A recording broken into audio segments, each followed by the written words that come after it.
Umrah al-thani, al-hajjah al-thaniyah تعتبر nafilah.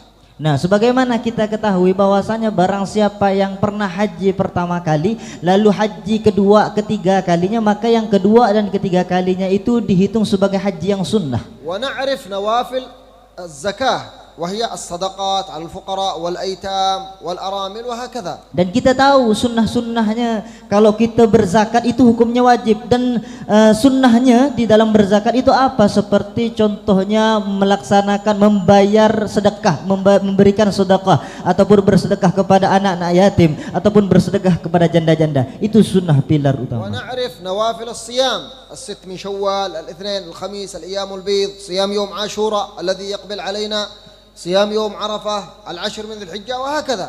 Dan kita ketahui pula di dalam puasa pun ada sunnahnya. Puasa kita tetap wajib, puasa Ramadan wajib. Di situ ada puasa sunnahnya, puasa Ashura, puasa Yaumul Abyad, dan puasa-puasa yang lainnya yang beliau sebutkan tadi. ونعرف نوافل الصلوات ركعتين قبل الفجر وكذلك قبلية الظهر بعدية الظهر والمغرب والعشاء والوتر والضحى معروفة هذه نوافل ركن الصلاة. Nah, kita ketahui juga di dalam sholat pun ada kesunahannya. Kita sholat 5 waktu itu wajib. Maka sunnahnya apa? Di situ ada juga yang namanya sholat sunnah, sholat sebelum isya, sholat setelah isya, sholat tahajud, sholat duha, dan sholat sunnah yang lainnya. Baqiya ar-ruknul aham wa huwa syahadatain. Hal laha sunnah laha nafil am la? Lalu itu dari yang kelima, keempat, ketiga, kedua, kita sudah tahu sunnahnya yang empat perkara, 4 pilar ini. Lalu yang ke pertama ini, yang terakhir ini, apakah ada kesunnahannya di dalam bersyahadat?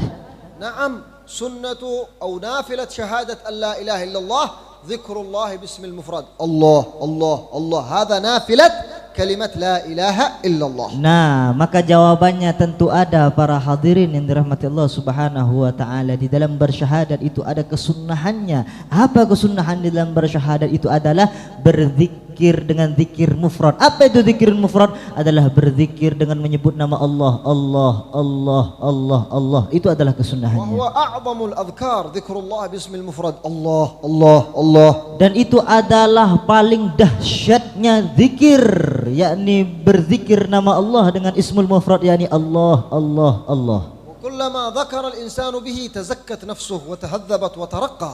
Dan ketika seseorang berzikir menyebutkan nama Allah, Allah, Allah, maka jiwanya akan bersih, maka jiwanya akan suci, maka jiwanya juga akan naik derajatnya di sisi Allah. Hatta yakhruja min al-qalb Allah biduni syu'ur, biduni takalluf. Hatta sampai hadirin ketika kita menyebut berzikir nama Allah, Allah tersebut kita mengucapkan keluar benar-benar dari lubuk hati yang terdalam kita, Allah, tanpa ada paksaan. Wa takun kullama dzakaraka Allah mubasharatan tajiduka tantiq Allah min duni an tadri wa an tash'ur. Nah, ketika kita mengucapkan, kita berzikir nama Allah, maka dengan otomatis kita merasakan Allah tanpa kita sadari. Thumma wa ashhadu anna Muhammadar Rasulullah. Hal laha nafilah? Ma hiya nafilat syahadatu anna Muhammadar Rasulullah? Lalu yang kedua, yang pertama tadi asyhadu an la ilaha illallah, sunnahnya adalah zikir ismul mufrad, yakni kalimat Allah, Allah, Allah.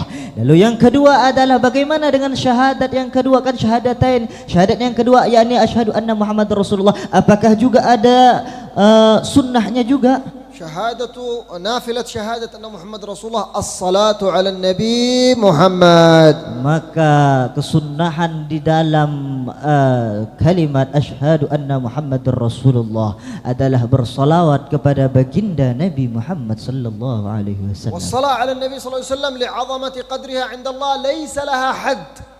تصلي كم ما شئت ولو استغرقت الوقت كله فأنت في خير. Nah, Pak Ustadz, apakah Habib, apakah ada batasan seseorang yang bersolawat? Apakah ada batasan tertentu? Tidak. Maka bagi siapapun orang yang ingin bersolawat, silahkan bersolawat sebanyak mungkin. Bahkan kalau bisa pun dalam sehari semalam dia menghabiskan waktunya untuk bersolawat kepada baginda Nabi Muhammad sallallahu alaihi wasallam. تجد في بعض الكتب يقول لك الصلاة على النبي واجبة لكن في العمر مرة واحدة.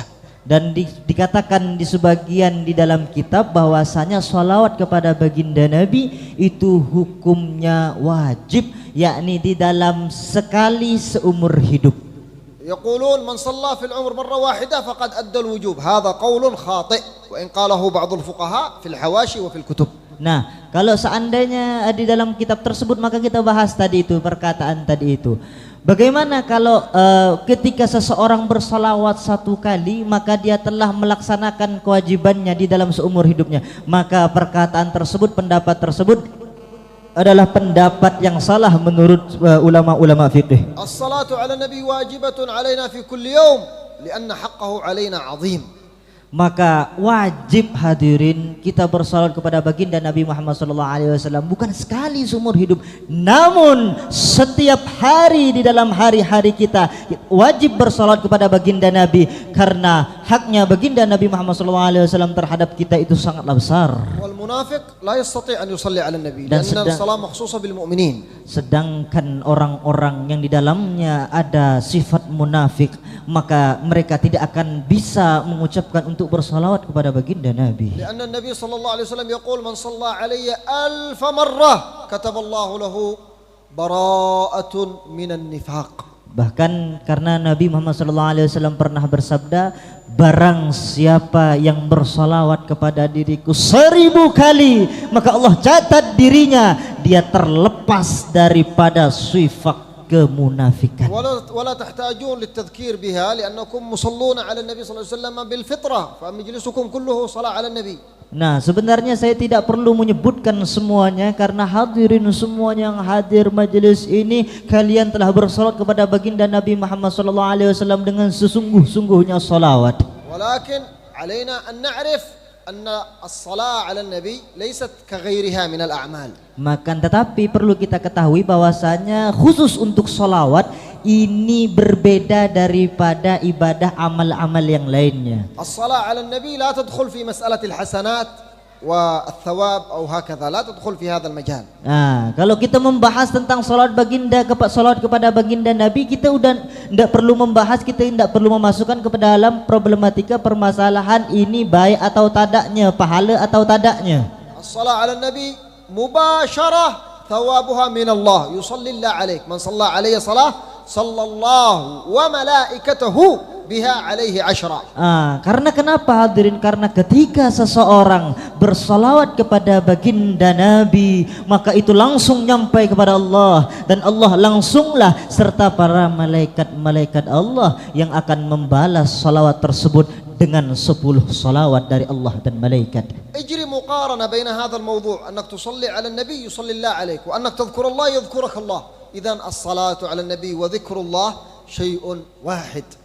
Kalau kita lihat dalam permasalahan pembahasan ini, bahwasanya ketika kita bersolawat kepada Nabi, kita juga termasuk orang yang berzikir kepada Allah. Kita berzikir kepada Allah, kita juga termasuk berzikir kepada Allah. Maka salawat kepada baginda Nabi serta berzikir kepada Allah itu sesuatu yang memiliki hubungan satu sama lain. وفي الأخير نجدد شكرنا وحمدنا لله على حضور هذا المجلس وإن شاء الله نكون في دعائكم في كل أسبوع ويجعل لنا الله خير ونصيب من مجلسكم دائما أبدا. Dan alhamdulillah terima kasih banyak dengan hadirnya saya di majelis ini, saya mengucapkan terima kasih banyak. Semoga Allah Subhanahu wa taala selalu mempermudah di dalam majelis ini, dan kami akan selalu mendoakan untuk majelis ini, dan semoga Allah Subhanahu wa taala mendatangkan saya ke majelis ini. Wabillahi taufiq wal hidayah. Wassalamualaikum warahmatullahi wabarakatuh. Waalaikumsalam warahmatullahi taala wabarakatuh.